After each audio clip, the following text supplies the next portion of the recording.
Son las 8:39. Vamos inmediatamente con nuestro panel de conversación y vamos a saludar al académico de la Facultad de Filosofía y Humanidades, a esta altura ya de la casa, don Rodrigo Carmi. Bienvenido, Rodrigo, muchas gracias por estar acá. Hola Pato, ¿qué tal? Muchas gracias a ustedes por la invitación nuevamente. No, gracias a ti, Rodrigo.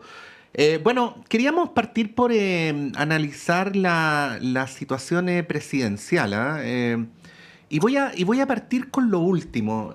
Ayer se le hizo una larga entrevista a Janet Jara en CNN, la hizo nuestra colega Mónica Rincón, y la palabra que quedó como trending topic número uno fue Cuba, ¿no? Y uno se debate entre preguntarse si hay una pulsión en el sistema político mediático de exacerbar esos temas para exponer en este caso a la candidata comunista, o si por el otro lado el Partido Comunista Chileno no ha resuelto de una manera consistente su posición en estas materias. Como suele suceder, Rodrigo, pueden ser ciertas las dos cosas al mismo tiempo, o ninguna. Pero bueno, te lo pregunto para que vayamos desarrollando la idea mientras se suma Flavia Torrealba, que en poquitos segundos entra al estudio. Sí, sí, bueno, a mí ayer la entrevista que le hicieron a Janet Jara me pareció una entrevista muy consistente Mm. de parte de ella, ¿ya? Fundamentalmente porque hace lo que se tiene que hacer en una primaria, que es básicamente mostrar las cartas y de alguna manera seducir a un cierto electorado con el cual tiene que constituirse en una fuerza nuclear, ¿no? Para lo que eventualmente venga posteriormente, si es que ella llegara a ganar esa primaria, Ujú. ¿no? Y en ese sentido, claro, tiene que hablarle a un cierto electorado que efectivamente tiene una cierta identificación con el caso cubano, ¿cierto? Y que evidentemente la cuestión cubana no puede obliterarse el problema del bloqueo. Es una cuestión que ha sido discutida por años en la Asamblea General de Naciones Unidas, ha sido rechazada por la mayoría de los países en Naciones Unidas y por lo tanto, evidentemente, lo que Janet Jara ayer puso de relieve fue muy interesante porque ella no simplemente hizo un respaldo que podríamos calificar de simplemente yo soy comunista y creo en Cuba, digamos, sino más bien ella mostró que cada vez que se saca el elemento Cuba, se lo saca de manera abstracta sin poner de relieve la situación histórica del bloqueo. Y no se debate precisamente sobre la cuestión del bloqueo que atenta flagrantemente contra los derechos humanos del pueblo cubano. Eso está más que claro, ¿no? Entonces, en ese sentido, me pareció una entrevista muy, muy certera, muy interesante, más allá del destino que tenga la presidencial en el progresismo y, digamos, izquierda-progresismo, que yo creo que efectivamente, digamos, quien sea el candidato o la candidata de ese sector, el progresismo la va a tener muy, pero muy difícil en la elección presidencial. Sí, bueno, precisamente a este respecto intervino ayer en la cumbre de la CELAC la presidenta de México, Claudia Sheinbaum, ¿no? Haciendo un llamado a terminar el bloqueo con Cuba y contra Venezuela, como parte del análisis, dices tú. Ahora, Sí. eh, yo decía, es impresionante porque, y lo digo con mucho respeto, Cuba es un país chiquitito, que está allá lejos, pero siempre termina aterrizando en nuestra política local. Flavia Torrealba, bienvenida. Muchas gracias, don Patricio. Muchas gracias por la invitación y buenos días a toda la gente que nos escucha. Sí, bueno, nos preguntábamos sobre el modo en que este tipo de preguntas sobre los asuntos internacionales van a incidir en el derrotero de las primarias. Fíjate, Rodrigo, Flavia, que yo ayer le decía a Bárbara Figueroa, no hay que ser mago para presuponer que en todas las entrevistas le van a preguntar a Janet Jara sobre Venezuela o sobre Cuba. Y ocurrió tal cual, ¿no? ¿Cómo lo ves? Bueno, aquí hay varias cosas que considerar. Una, que evidentemente los candidatos a la presidencia de la República están más expuestos a todas las escrutinio, digamos, y así tiene que ser, por cierto. Y en este caso, cuando una persona aspira a dirigir una nación, no puede haber contradicciones en sus posturas en cuestiones fundamentales como derechos humanos y respeto por la democracia.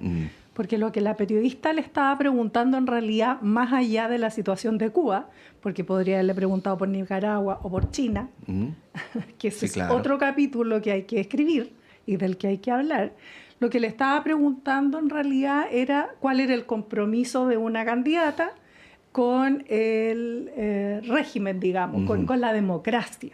Eso es. Lo que a ti te interesa indagar es cuál es el compromiso de un candidato, de una candidata, con las reglas a las que se va a someter en caso de ser elegido presidente o presidenta de la República. Y ahí me parece que, obviamente, todas las contradicciones en el discurso son un tema de relevancia. Más allá, digamos, de analizar históricamente la situación de Cuba, el bloqueo de una parte del mundo, porque Estados Unidos no es todo el mundo. Estados Unidos tiene un bloqueo, como hemos visto. Estados Unidos dicta normas, digamos, por las características de su régimen institucional.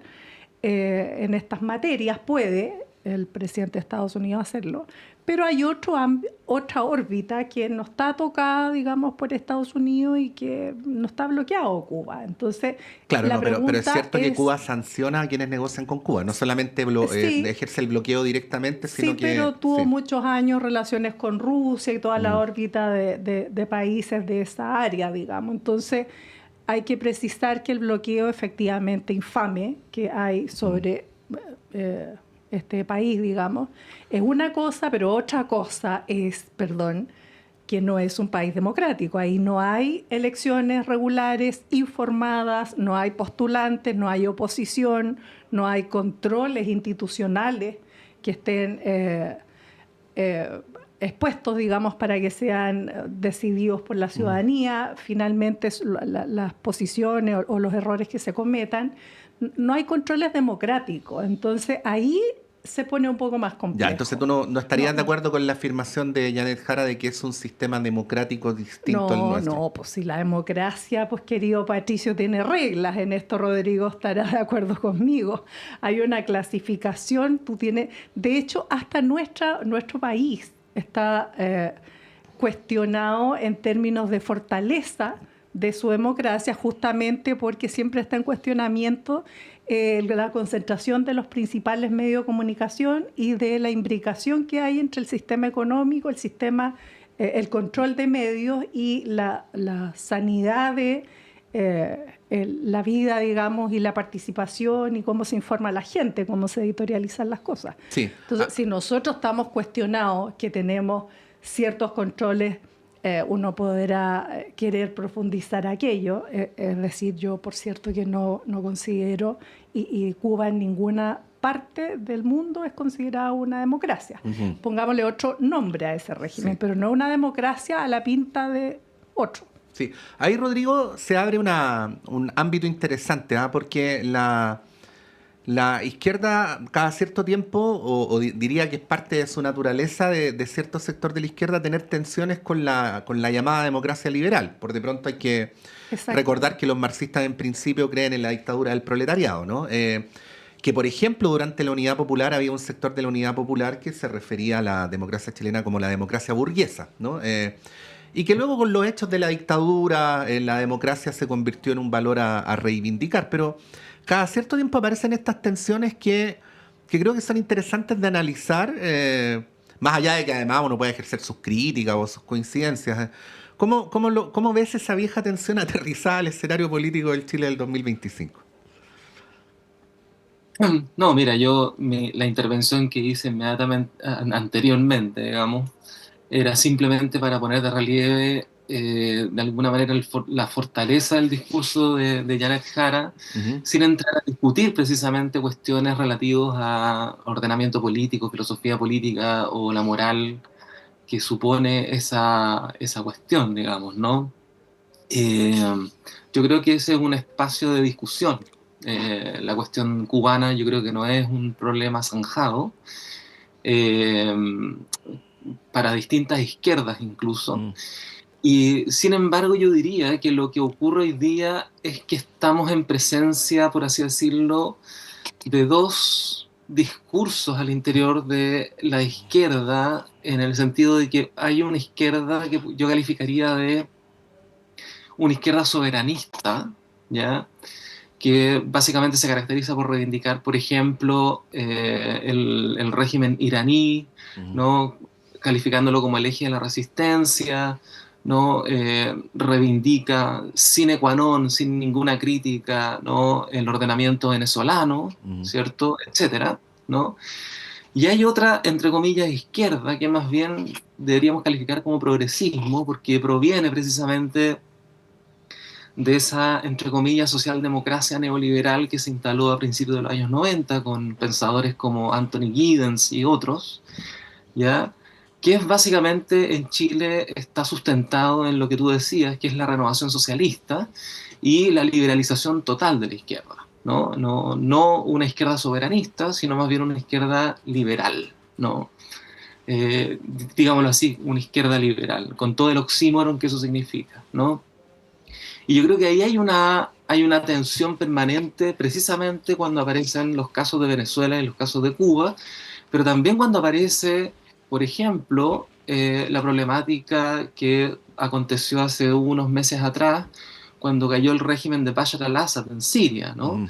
Y entonces la izquierda soberanista defendía a rajatabla, ¿no? El régimen sirio, ¿no? Versus el progresismo que era exactamente el reverso especular de la posición anterior, ¿no? Condenándolo a rajatabla, ¿no? Y yo creo que son dos grandes narrativas que están al interior de este mundo que resultan ser completamente, en algún punto, completamente incompatibles y que son dos narrativas que no permiten, sin embargo, pensar directamente sobre determinadas temáticas complejas, como por ejemplo el estatuto de la democracia, Ujú. ¿no? Y cuando digo el estatuto de la democracia es una cuestión muy interesante porque hoy día, ¿no? Bajo las actuales condiciones en que el presidente Donald Trump dice que todo el planeta le quiere besar el culo, Ujú. ¿cierto? Estamos en presencia precisamente de un Estados Unidos devenido dictadura civil, ¿no? Estamos en presencia de una Argentina, ¿no? Que en la aplicación de las políticas de shock también está configurándose, ¿no? Como un ordenamiento dictatorial, ¿no? Y coincido enteramente también con Flavia en el sentido de que Chile nunca ha sido, de hecho, una democracia, digamos, ¿no? Toda la política chilena durante 200 años, con distintas variaciones, siempre de facto ha sido una oligarquía, ¿no? La concentración de los medios a las que hacía referencia Flavia, la concentración del capital, a la que estamos muy acostumbrados, precisamente tiene su origen en la, entre comillas, contrarrevolución portaliana de 1830, y por lo tanto la idea de que Chile es una democracia, sí, en un cierto sentido, en una capa muy superficial, pero en rigor con la repetición de los apellidos que cruzan el escenario del poder, el escenario de la finanza y la imbricación entre poder político y finanza, esos apellidos que se repiten, lo que te va mostrando históricamente es que también Chile es un régimen radicalmente oligárquico, digamos, Bueno, ¿no? incluso quienes creen sí, en la democracia plantean siempre que la democracia es un proyecto inacabado, ¿no? Es siempre Claro, imperfecto. Y en el caso chileno, en el caso chileno, Rodrigo Flavia, es evidente que hay factores que no nos permiten sostener que es una democracia que haya alcanzado un estándar. Yo creo que el tema de los medios es el más representativo, que a veces el sistema político lo desdeña, pero sí. es el lugar donde hoy día se despliegan las democracias. Entonces, si el sistema Claro, mediático está controlado por el poder económico, difícil que la democracia despegue, ¿no? Ahí, Rodrigo, querías claro. agregar algo más y le damos la palabra a Flavio. Sí. No solamente dos cosas muy breves. Una, que precisamente por esto que tú dices, tiene sentido afirmar que la democracia, que hoy día está en un proceso de mutación muy radical a nivel mundial, mostrando su reverso, por así decirlo, autoritario, lo que está ocurriendo hoy día en la exhibición de ese reverso autoritario en distintas partes del mundo, te está mostrando que precisamente esa democracia efectivamente era burguesa, en el entendido de que frente a cualquier amenaza que el sistema capitalista y particularmente el ordenamiento de la propiedad sintiera como real, esa democracia puede implementar estados de excepción y gestionar dispositivos autoritarios sin ningún problema. Entonces, mi hipótesis, de manera absolutamente discutible, es que es muy interesante y terrorífico al mismo tiempo el pasaje hacia donde estamos yendo hoy día, porque hoy día ya no estamos yendo hacia la forma de la dictadura que tenía en los años 60 o años 70, particularmente en América Latina, donde las dictaduras tenían un elemento esencialmente militar, ¿no? Las dictaduras en la actualidad, en esa democracia que se da vuelta sobre sí misma, en realidad configuran una dictadura civil. Lo que está pasando en Estados Unidos, lo que está pasando en Argentina, lo que está pasando en El Salvador, ¿ya? Para poner algunos ejemplos, te van configurando el elemento según el cual, ¿no?, los dispositivos de seguridad han copado de tal manera las formas democráticas liberales que hoy día el capital se está desprendiendo de las mediaciones liberales que constituyeron por largo tiempo su ordenamiento económico y político, ¿no? Flavia. Oye, qué interesante la conversación que abre Rodrigo, qué injusto que tengamos... Oye, Rodrigo, entre paréntesis, Tania muy gentilmente, porque no está en sus funciones, lo hace solo de buena onda, nos trajo café y te lo perdiste, así que a ver si para la próxima... ¿Ah? Terrible, eso es lo peor que puede haber ocurrido. Porque, sí, pues, aquí tratamos de invitarlos con un rico café. Flavia, sí. Oye, yo quería tomarme de uno de los temas que puso el Rodrigo, porque efectivamente él abrió un montón de cuestiones que valen la pena conversar en profundidad en algún momento. Pero el desafío para mí como presidente partido de un sector identificado como progresismo, digamos, es responder a qué es ser progresista o qué es ser de izquierda o cuál es el proyecto que hay detrás de cada una de estas propuestas que están ahora, de hecho, compitiendo agrupadas en una primaria que probablemente va a ser amplia y muy interesante. Pero para ir decantando también cuál es la propuesta, porque en la derecha es bastante más sencillo perfilar el proyecto, defender el modelo neoliberal, establecer, digamos, cierto respeto más aparente que real por las normas, especialmente del mercado, retomar el control de aquello, digamos, de sí, efectivamente los dispositivos de control de medios, de opinión pública. Pero ¿qué ofrecemos nosotros? ¿Y quiénes somos nosotros? Somos 9 partidos políticos con 9 propuestas tan distintas, con 2 ejes como planteaba Rodrigo, o también hay otros que esa cuestión le importa a la gente. La gente está interpelando al sistema político para que respondamos desde la izquierda y desde la derecha, o, tal como señala el Rodrigo, está tal la escoba en el mundo que toda esta nomenclatura, esta taxonomía que se usó y que se construyó para entender los fenómenos de la revolución industrial, ya no son suficientes y tenemos que revisar y construir una nueva taxonomía para analizar los fenómenos. Eso es muy interesante. Nosotros proponemos desde los regionalistas verdes, como tú comprenderás, que tenemos que asumir la realidad de una crisis climática global, de la urgencia de llevar seguridad a las comunidades a partir de esta nueva realidad y preguntarnos efectivamente, interpelar a la democracia liberal cuáles son los dispositivos que sirven de esto. Nosotros tenemos una respuesta, naturalmente, y por eso vamos a postular a la presidencia de la República. Pero ¿cuál es nuestro modelo? Que creo que es lo que uno tiene que poner a la vista. Entonces nosotros creemos que no hay otra forma si no es a través de la profundización democrática.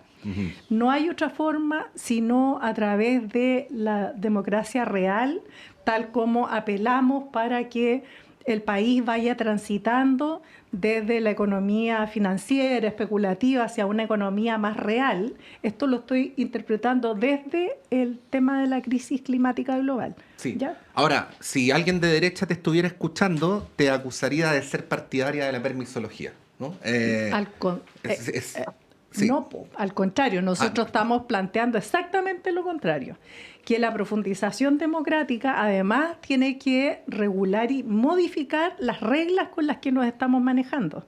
Nosotros estamos viviendo no solo en un centralismo agobiante, sino también en esta mirada clasista de las autoridades. Las autoridades, cuando llegan a los puestos de poder, de toma de decisiones, prescinden de una ciudadanía que exige más espacios de participación y exige también espacios eficientes donde influir en el proceso de toma de decisiones. ¿Con qué te encuentras? Con que un alcalde, un gobernador regional no puede cuidar a la comunidad que habita porque no tiene las reglas, porque vienen los ministros y les dicen, no, o sea, qué pena tu vida, pero esto es lo que hay que hacer, y les instalan, por ejemplo, ahora la posibilidad de avanzar con un proyecto antipermisología, que es un abuso, digamos, y va a agudizar los problemas que ya tenemos en los territorios que están severamente afectados por las cuestiones medioambientales. Ni que hablar del sistema económico. Este nivel de concentración además económico, no solo en pocas manos, sino también en una economía casi financiera. Si nosotros no fuera por los commodities, por las materias, por los productos agrícolas, somos una economía además muy abierta, muy sensible en cuestiones que son centrales para la administración del Estado, como las jubilaciones. Sí. Entonces necesitamos nuevas reglas. Entonces la pregunta es, ¿podemos funcionar en este esquema de democracia liberal? ¿Cuáles son los márgenes que esta democracia liberal tiene? ¿Somos capaces para impulsar cambios significativos en este país? ¿O tenemos que seguir peleando entre el eje desde la interpretación marxista, digamos, agudizando las contradicciones, y esta socialdemocracia liberal que hace otra propuesta? Sí. ¿O tenemos otro camino? Eso Sí. es. Lo que ustedes están planteando, Flavia, Rodrigo, nos va construyendo un puentecito o nos abre camino hacia otro de los temas que les quería proponer, que es el de la llamada guerra arancelaria, a propósito de tu cita a la poética afirmación de Donald Trump. En el siguiente sentido, yo ayer lo decía en mi comentario, de repente hay un acercamiento muy básico a este tema de la guerra arancelaria, porque es muy fácil, es hasta intuitivo ponerse en el lado contrario de Trump, ¿no? Y defender un orden adecuado, ¿no? Que sería el de la liberalización del comercio. Pero yo ayer recordaba que Trump no se para en el aire para tomar las medidas que está tomando, sino que se para, fíjense, en defensa de la clase trabajadora industrial estadounidense, ¿no? De los puestos de trabajo. Entonces, algunas preguntas nos instala respecto a si lo mejor que le puede pasar a la humanidad es que simplemente Trump retroceda y que esta guerra comercial haya sido solo una escaramuza, o al menos hacerse la pregunta respecto a cuáles son los costos que se ha debido pagar para instaurar este orden. Y digo de antemano, uno de los costos es que no ha habido una gobernanza laboral a nivel global, porque cuando la dinámica está determinada por dónde hay puestos de trabajo más baratos, indudablemente eso termina conspirando a la larga contra los derechos de los trabajadores, ¿no? O sea, es una ventaja que los trabajadores tengan menos derechos, y en los lugares donde los trabajadores tuvieron más derechos se ven perjudicados, ¿no? Bueno, esto está en el trasfondo, por eso digo que no es tan sencillo como decir que Trump está mal o que está loco o cosas por el estilo. Bueno, podríamos retomar por ahí si les parece. Damos un breve alto y volvemos en este día jueves en Radio Análisis.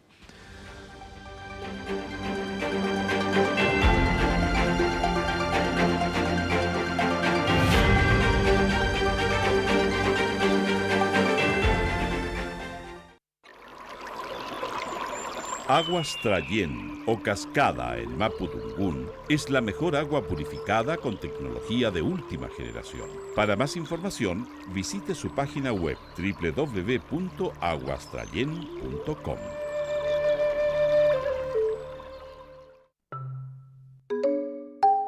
Perdidos en el espacio, casi 30 años al aire. Músicas raras, raras y más raras. Instagram, @Perdidos en el Espacio 2003. Lunes, 22 horas.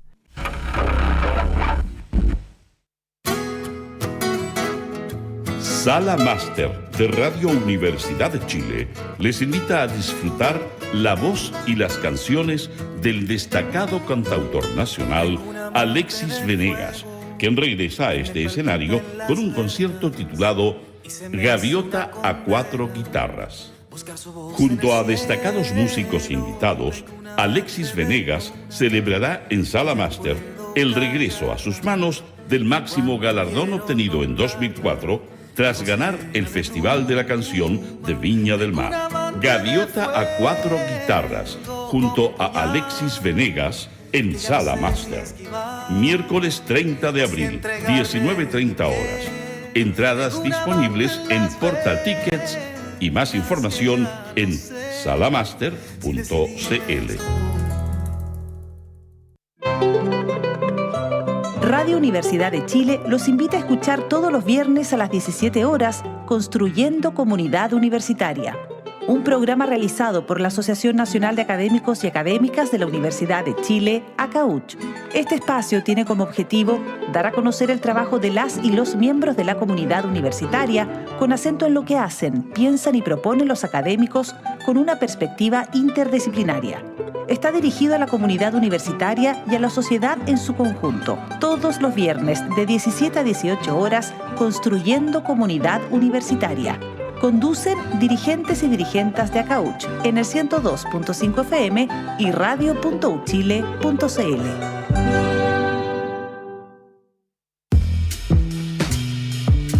¿Cómo les va? Soy David Ponce, conductor y periodista de Altavoz, y les invito a sintonizar nuestro programa cada sábado y domingo a las 7 de la tarde por Radio Universidad de Chile. Una hora de noticias y estrenos por Altavoz, con más volumen para la música chilena por el 102.5 FM y por la señal de radio.uchile.cl. Saludos a todos nuestros auditores y auditoras de Radio Universidad de Chile. Les habla Jan Flores Quintana, cientista político, y les invito a escuchar todos los miércoles a las 22:30 horas el programa Memorias de Futuro. No se pierda el programa radial de historia más escuchado de Chile, solo en el 102.5 FM Radio Universidad de Chile, la radio que piensa.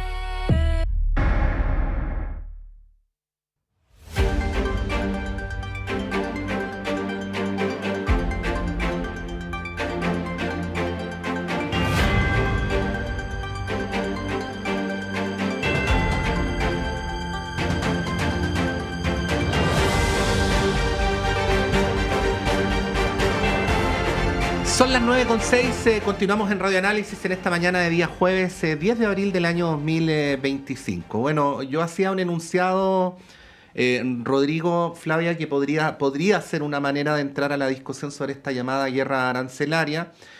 Simplemente decir lo siguiente, algo tiene que ver el orden comercial mundial con el auge de las extremas derechas, porque las extremas derechas en muchos lugares se han puesto en defensa de los sectores populares que aparecen como víctimas de la globalización, ¿no?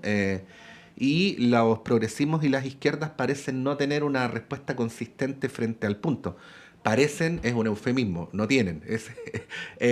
Rodrigo, ahí quería verte una reflexión para mirar desde esa otra perspectiva también el trasfondo de las contradicciones que hay en esto que se ha llamado la guerra comercial.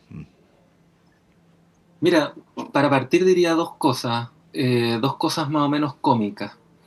La primera cosa cómica es que yo creo que es muy divertido ver a la derecha chilena fuera de juego respecto del juego de Trump. Uh-huh. Es decir, 50 años de doctrina neoliberal, ¿cierto?, para terminar en una guerra arancelaria, digamos, ¿no? Cómo se posiciona la derecha chilena respecto a esa cuestión es precisamente un tema que me parece muy interesante y que no deja de ser cómico, ¿ya? La segunda cuestión, que también yo creo que es cómica en el sentido de los economistas, ¿ya? Yo creo que aquí se cumple un poco lo que Marx criticaba respecto de los economistas liberales de su época, ¿no? Cuando Marx le pegaba el palo y les decía, ustedes hablan de Robinsonadas, ¿no? Yo creo que en este caso los economistas puede que entiendan algo de economía, pero no entienden cómo funciona el capitalismo. Y creo que de alguna manera Trump está mostrando exactamente cómo funciona el capitalismo, más allá de cómo funciona la economía, ¿ya? La economía funciona de alguna manera bajo ciertos preceptos de racionalidad utilitaria, etcétera, ¿no?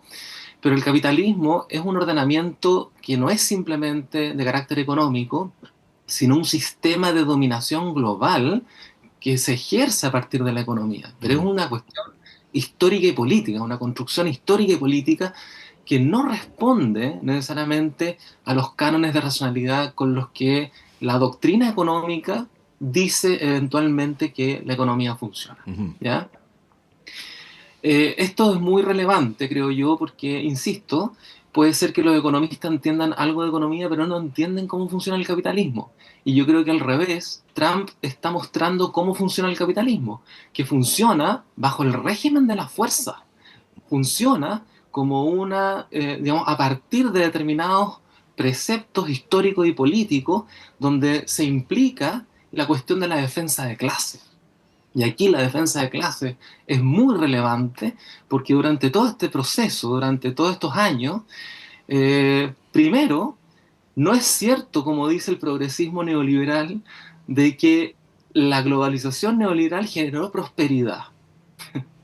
Eso, como que hubo un corte entre la liberalización a rajatabla del neoliberalismo, ¿no?, que habría generado prosperidad, y Donald Trump, que llegó aparentemente a cambiar las leyes del mercado y hacer retroceder esa globalización a lo que algunos profesores de la Universidad de Rutgers llamaban el mercantilismo. No, acá yo creo que estamos en presencia de cómo el propio neoliberalismo no solamente generó sus propias condiciones de mutación, no hacia otro sistema, sino hacia su versión autoritaria, ¿no? El neoliberalismo y la literatura especializada sobre la cuestión neoliberal, desde pensadores como Wendy Brown, Judith Butler, hasta Dardot y Laval, han insistido en los últimos años en el carácter radicalmente autoritario que ha tenido siempre el neoliberalismo, y que para nosotros los chilenos es de una evidencia completamente elocuente, digamos. El neoliberalismo se instaló en dictadura, digamos, ¿no? Y la Constitución de Pinochet, por más que haya sido reformada tantas veces, sigue manteniendo ese plan laboral, sigue manteniendo esa concepción de sujeto, ¿no?, neoliberal, ¿cierto? Y sigue amarrando a la potencialidad de una democracia, ¿no?, a los preceptos de la defensa oligárquica y económica, ¿no? Sí. O sea, en ese sentido, yo creo que lo que está ocurriendo acá es una mutación, ¿no?, interna, producida por el propio neoliberalismo global hacia su versión autoritaria. ¿Y por qué versión autoritaria? Porque en un contexto, ¿ya?, de estancamiento de crecimiento, ¿ya?, las fuerzas de la clase dominante, que es una clase, por supuesto, mundial, ¿no?, tiene su vanguardia en las finanzas israelíes, norteamericanas, europeas, etcétera, ¿no? Y por lo tanto el genocidio de Gaza es un catalizador de este proceso, por supuesto, ¿no? La cuestión de fondo acá es que el ordenamiento de clase excede la racionalidad económica a la que la doctrina nos intenta acostumbrar, y en ese sentido me parece que hay dos cosas, ¿no?, que aparecen de manera fuerte. La primera es que estamos en presencia de una época que está intentando replantear la cartografía de la Tierra, ¿ya? A propósito de lo que decía Flavia sobre precisamente la cuestión del cambio climático. O sea, las fuerzas oligárquicas que se generaron y se produjeron precisamente por la globalización neoliberal, no a pesar de ella, y que hoy día están optando por una opción autoritaria, porque en un contexto de poco crecimiento económico avanzan para apropiarse de nuevos espacios de recursos naturales en todas partes del planeta y, por lo tanto, intentan rediseñar la cartografía de la Tierra, ¿no? No es casualidad en ese sentido que, por ejemplo, Trump diga quiero Groenlandia, quiero México, quiero Canadá, y funciona, por así decirlo, el paradigma israelí de la anexión territorial de los territorios palestinos, funciona como paradigma aparentemente de esta nueva época global, donde así como Netanyahu quiere anexionar Cisjordania, también Donald Trump quiere anexionar Groenlandia, quiere anexionar México, quiere anexionar Canadá, etc. Precisamente en este rediseño y reconfiguración del capitalismo mundial en virtud de establecer una nueva cartografía de la Tierra. Sí, Yo creo dos Flavio, cosas. sí. Perdón. Sí, Flavio. Eso. Como... Sí, yo, claro, ese estoy de acuerdo, digamos, es una aproximación y una interpretación. Ahora yo creo que los aranceles, bueno, es que esta cuestión se puede abordar de tantas partes. Es verdad. Estados Unidos está enfrentando con su régimen presidencialista, acuérdense que Estados Unidos tiene un régimen presidencialista, donde el presidente tiene este poder de manejar los impuestos, el comercio internacional. Como es un país federado, digamos, el presidente tiene algunos poderes que para nosotros son impensables. Nosotros tenemos muy divididos estas decisiones de carácter nacional en una colegislatura entre el Parlamento y el Ejecutivo, digamos. Estados Unidos, Trump también estaba ocupando los espacios de nominación para tener control en la Corte Suprema, para tener controles, pero está dentro de las normas que ellos tienen. Ahora recordemos que Estados Unidos, en su Constitución, se reconoce el derecho a rebelión. Y ahí es la pregunta que a mí me interesa, espero que no pase nada, por cierto, pero la ciudadanía que ya se está levantando, que hay protestas en todas partes, ¿va a aguantar que este señor siga ocupando, digamos, solo su criterio de negociación, que además parte de un principio errado? Estados Unidos ahora pesa en el mundo la mitad de lo que pesaba hace 20 años. El peso de su economía se ha reducido significativamente. Por lo tanto, yo creo que, pero igual hay que mencionar un tema que tú planteas siempre y que a mí me desafía particularmente.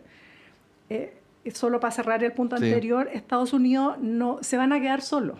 Yo creo que es una mala estrategia, van a tener que retroceder, no puede aguantar la presión interna y la externa, por lo tanto, creo que además va a avanzar un acuerdo de países que estén al margen de Estados Unidos y seguramente geoestratégicamente va a haber un rediseño efectivamente. Pero la pregunta y lo que tú siempre me estás señalando, Patricio, pero las izquierdas, ¿cómo le responden a la gente de a pie? Estados Unidos eligió a Trump no porque haya crecido significativamente su apoyo popular, sino porque además el sector progresista de Estados Unidos no fue a votar. Fueron 5 millones de estadounidenses que son partidarios de los demócratas que no fueron a votar. Dejaron que pasara esta cuestión de que saliera elegido Trump porque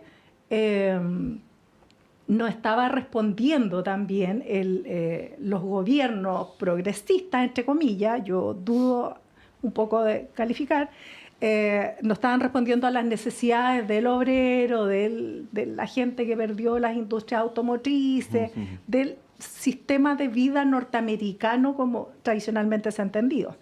Entonces la pregunta y la extrapolación es ¿cómo estamos por casa?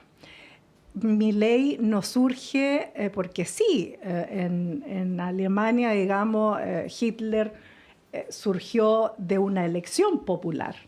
Se están generando las condiciones en Chile para que también haya un gobierno de carácter autoritario.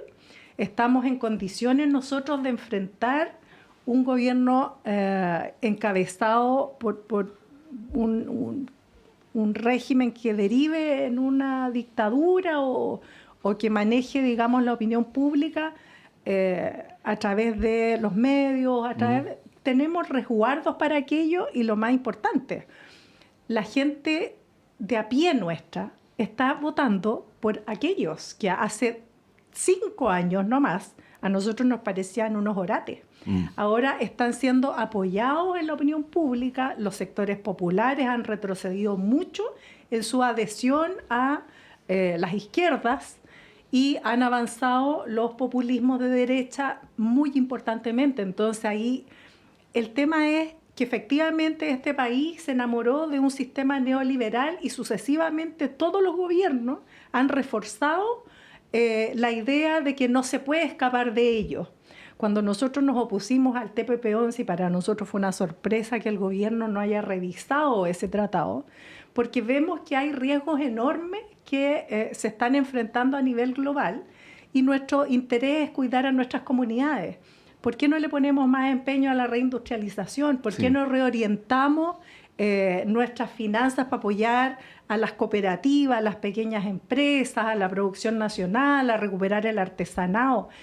Te digo que uno entiende que las autarquías no funcionan, y es absurdo, es tan absurdo como tratar de volver al siglo XIX y este mercantilismo más todavía atrás. Al 16. Claro, lo que pasa es que ahí hay una confusión de conceptos, porque yo hace poco tiempo alguien me dijo, oye, estar en contra de los tratados de libre comercio es como estar en contra de Marco Polo. De hecho, me agregó que si esa fuera la posición, nunca hubiéramos conocido la canela ni la pimienta. Sí, pero es que son caricaturas de los que quieren avanzar para mantener el esquema de intercambio. Porque incluso los detractores de los tratados dicen que no están en contra del comercio, ni incluso están en contra de modalidades de libre comercio, sino de lo que están en contra es del modo como están redactados los tratados, que tiene como una de sus principales consecuencias reducir la capacidad de acción del Estado dentro de la sociedad. Perder soberanía, es decir, hay un montón. Y sobre todo la capacidad de reacción frente a situaciones críticas. Nosotros, insisto, aquí la gente se olvida que 1 millón de personas chilenas han perdido el derecho humano al agua potable. Sí. La gente está viendo camiones aljibes, hay migrantes climáticos, hay realidades en las regiones, por ejemplo, en la zona sur de Coquimbo, está siendo habitada por jubilados que van arrancando de las zonas más calurosas, sí, y que manifiestan una nueva estructura de una sociedad peculiar, digamos. Entonces, sí. Antes de irnos, porque nos quedan poquitos minutos, quería preguntarles sobre el caso Allende, caso Guardia Vieja. Bueno, ustedes entienden a qué me refiero. La impresión que queda desde afuera, que el caso, en vez de cerrarse, se prolonga e incluso se podría agravar. O sea, a día de hoy tenemos una ministra a la que se le pide la renuncia, otra que renuncia, una senadora destituida, y uno debería decir, bueno, ya, con lo de Isabel Allende se cierra el círculo, pero de alguna manera la declaración de Francisca Bamoy ante la comisión investigadora parece que en vez de cerrar el tema lo abrió todavía más, hasta la pregunta hipotética de si no hay más responsabilidades políticas en el tema. Les quería preguntar por el hecho mismo, pero también muy brevemente, porque nos quedan poquitos minutos, en cómo ven que lo ha manejado en general el gobierno y el oficialismo, porque parte de que este tema ha tenido su continuidad tiene que ver con los cobros de facturas entre distintos partidos del oficialismo. Rodrigo. Sí, mira, a mí la verdad que me ha llamado profundamente la atención que lo que supuestamente debía ser orientado hacia una política pública bastante anodina, digamos, donde lo que se juega es básicamente la cuestión del patrimonio, etcétera, haya terminado precisamente en ese prontuario que tú señalas, digamos, con ministras renunciadas, senadoras destituidas, etcétera, y no cualquier senadora, no cualquier ministra o ministro, ¿no? Etcétera. Es decir, se transformó en un problema político, lo que no era un problema político, lo que podía ser una gestión pública, ¿no? Digamos, muy normal, muy evidente, ¿no? se transformó en un problema político. Y yo creo que aquí habría que pensar, ¿no? Cómo el nombre Allende, ¿sí?, sigue poniendo en aprieto el presente, digamos, ¿no? Creo que ahí es donde está mi lectura, más allá de las malas gestiones del gobierno, precisamente la mala gestión de un asunto que no era un problema de gran batabola política y que sin embargo se transforma en un problema de gran rimbombancia política, ¿no? Muestra que parece ser que el nombre Allende todavía trae una carga con la que, entre comillas, la democracia, ¿no?, el ordenamiento vigente de lo político, no puede hacerse cargo del todo.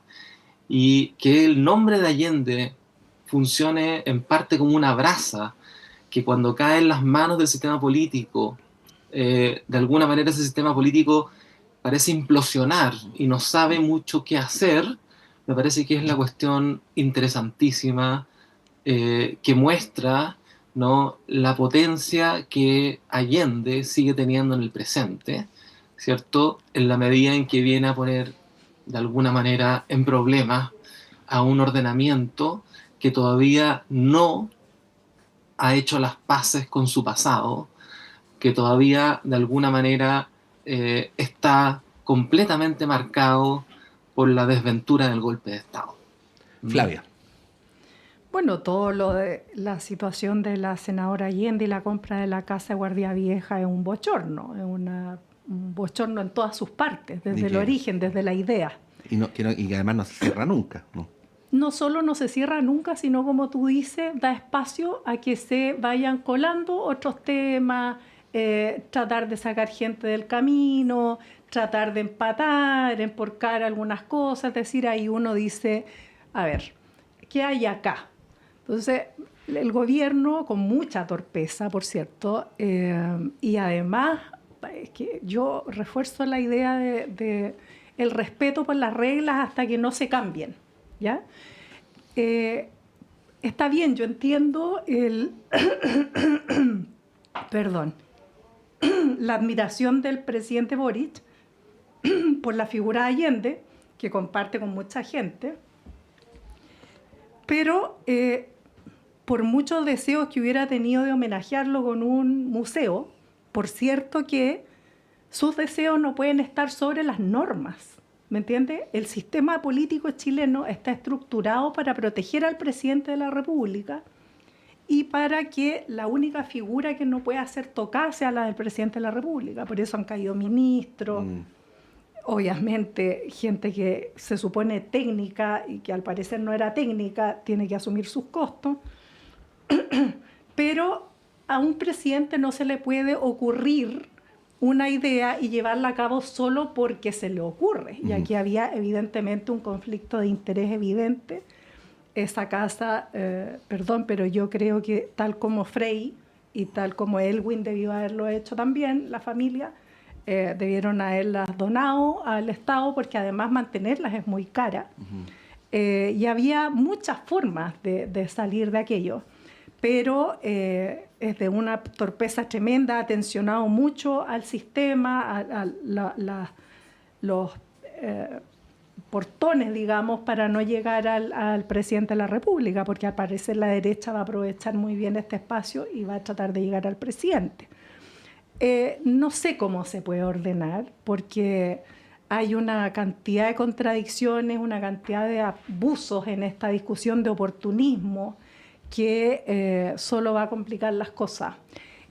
Además, el contexto económico en el que estamos, donde los servicios públicos se están apretando el cinturón, donde han reducido el gasto público de una manera tan importante, o sea, tú no puedes gastar 1.000 millones de pesos en un museo, no. Esperémoslo para cuando tengamos algo más de plata, para cuando no haya conflicto de interés y para cuando, por mérito, digamos, no se pueda someter a estas figuras, a este ninguneo de la derecha, que además llevan solo agua para su molino y naturalmente le dan un pretexto a aquellos que cuestionan la figura de Allende para contraponerla o para igualarla con una dictadura atroz y oscura. Entonces, cuando tú logras con tu gestión o con tu manejo llegar a ese empate, es porque, oye, o sea, corrígelo. Sí. Corrígelo. Estamos llegando al final, pero Flavia, no puedo no preguntarte sobre algo en lo que ha sido mencionada, que es el reportaje de Clinic que tiene como título Los millonarios contratos de senadores y diputados con el Estado, que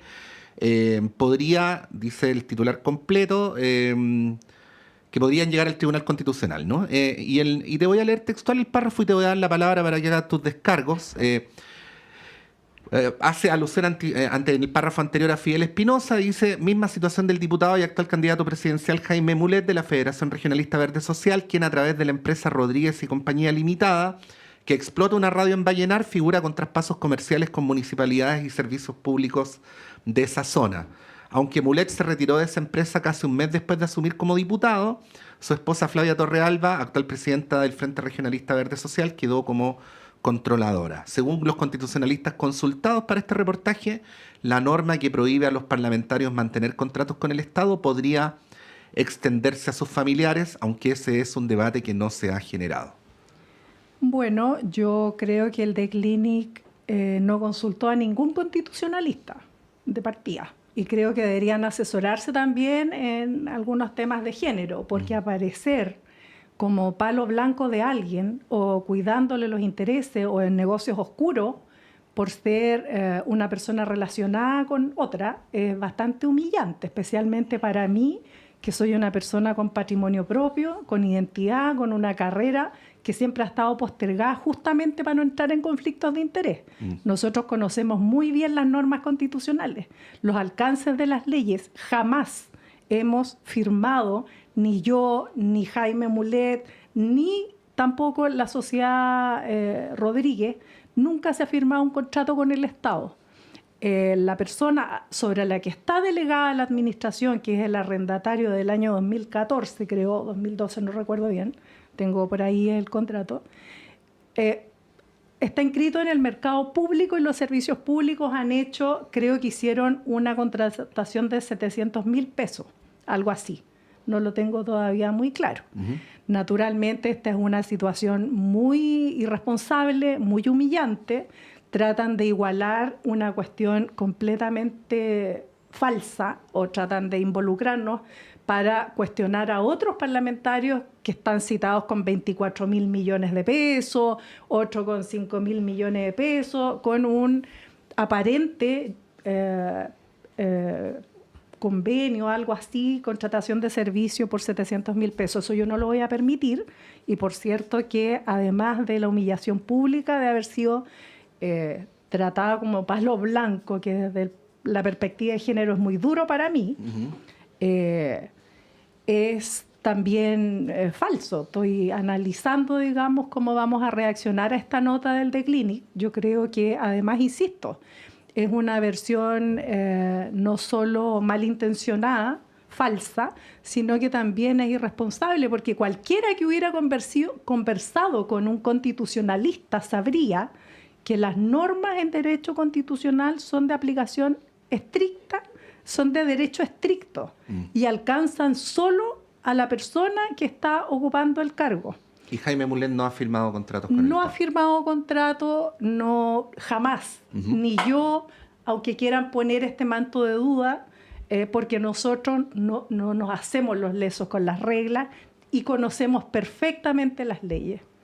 Bueno, obviamente este es un tema que es uno de los temas del día, así es que como había sido mencionada nuestra panelista, teníamos que preguntarle. Sí, y te agradezco, por favor, porque perdona que me involucre con tanta indignación y no sea suficientemente ecuánime, pero es realmente humillante ser tratada como palo blanco, para mí especialmente. Gracias, Flavia Torrealba, por haber venido a este panel. Gracias. Rodrigo Carmi, misma cosa, te mandamos un abrazo, que estés bien. Muchas gracias, un abrazo, chao, chao. Vamos a ir un breve alto y a la vuelta Claudio Medrano con ustedes.